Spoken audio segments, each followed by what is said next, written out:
Hey guys, today I just wanted to share some information on uh, acquisitions, trying to evaluate deals for property management, and just got connected through, um,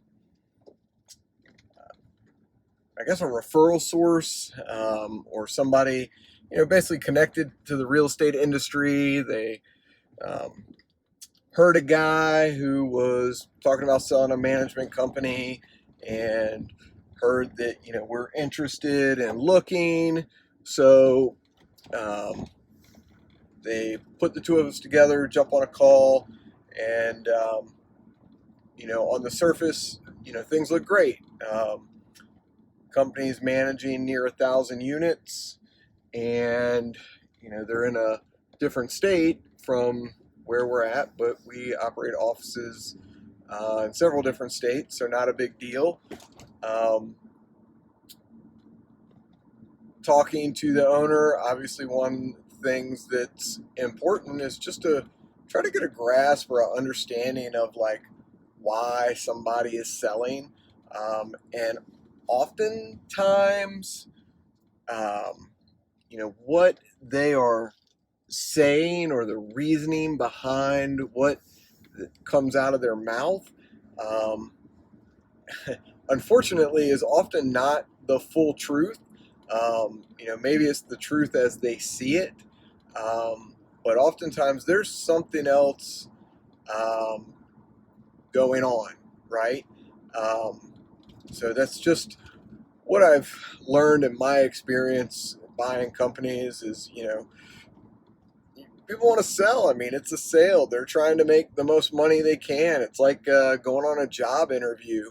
The person wants to land the job, so they're gonna, you know, for all intents and purposes, tell you everything you want to hear. But a lot of times, some of the best candidates are the ones that are asking you questions about your company, about your culture, about what you stand for, and what it is that drives you.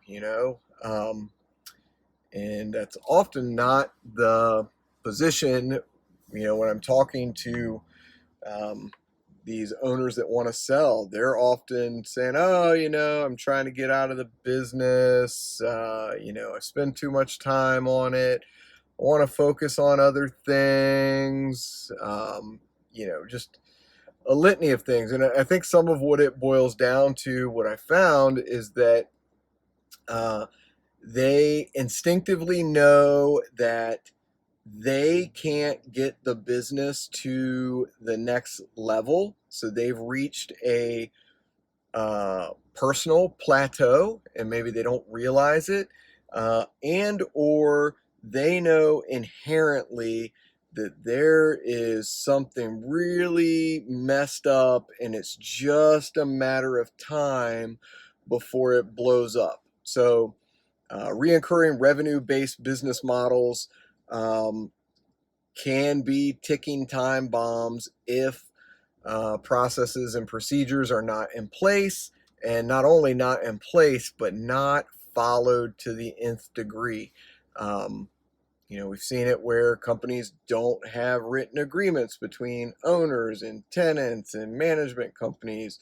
We've heard situations where owners don't send 1099s out to, management companies don't send 1099s out to the owners at the end of the year. I mean, like, we've heard a lot of scenarios. So, um, what I wanted to share today was how important it is to know your numbers.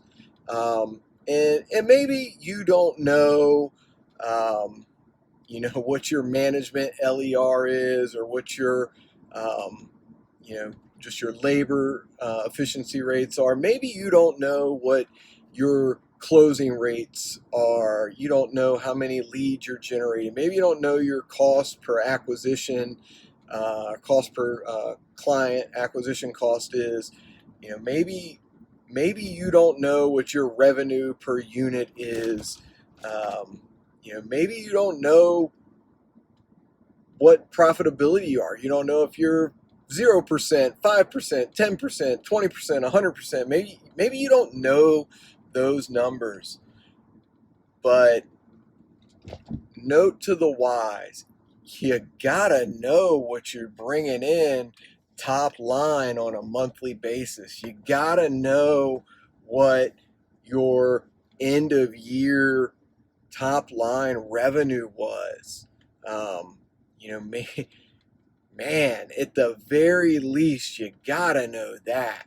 Um, so, I think the lesson here is when you're talking to somebody and you don't know some of the bare minimum items, um, it could really put you at a disadvantage. Um, Whereas in my case, I think it puts me in an extreme position of advantage um, from knowing that information and knowing, um, that I'm talking to an operator and an owner that just does not know their numbers. And they're probably dealing with a ticking time bomb and they know it. They just want to see if they can get out of it and, uh, and have it not explode on them. So, I have to price that accordingly, and have a really keen eye when looking at the financials of the company to understand that there's probably things going on um, that this owner doesn't even realize um, financially because he's just um, maybe a sales personality as opposed to an operator or somebody who is um, a little bit more detail oriented on the back end. So great opportunity for me, I believe. And I think it's just a lesson to all of us in business. It's uh, know your numbers. Like the numbers matter. The numbers are how you can operate a business, grow a business. Um, it's a true blessing to be able to grow a business because your sales acumen is so great that you just keep piling on the sales. But it's a whole nother ball of wax to be able to pile on the sales and operate efficiently and manage the business to success. So, hope you guys find this interesting. Take care.